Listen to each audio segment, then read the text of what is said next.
Hi guys! Jamie's here! Today's afternoon, samahan niyo akong magluto ng quick and easy merienda.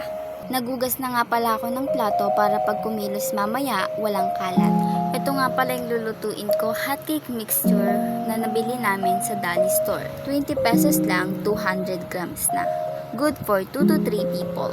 Kumuha na nga pala ako ng mangkok at sandok at iba pang kailangan sa pagluluto. Kakailanganin nyo rin pala dito ng measuring cups o pwede namang tantyahan kapag wala. Sinalin ko na nga pala yung hot cake mixture sa may bowl. Sunod ko namang nilagay yung itlog, tapos naglagay din ako ng 1 cup of water.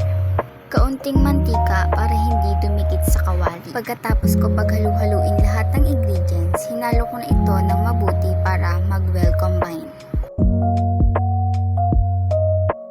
Nakulangan ako sa texture ng mixture kaya naglagay ako ng kaunting tubig kasi pag sobrang lapot niya, konti lang yung nagagawa. Pagkatapos ko haluin ng mabuti, ganito na ang texture. Tinabi ko muna yung mixture tapos binuksan ko na yung kalan sa low heat. Sa pagluluto, gumamit ako ng takalan na 1/4 cup. Nung mainit na yung kawali, nilagyan ko na yung hot cake mixture.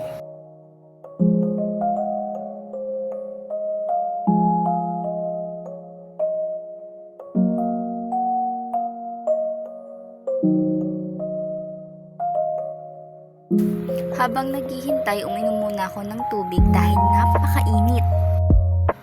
Ayan na yung finished product.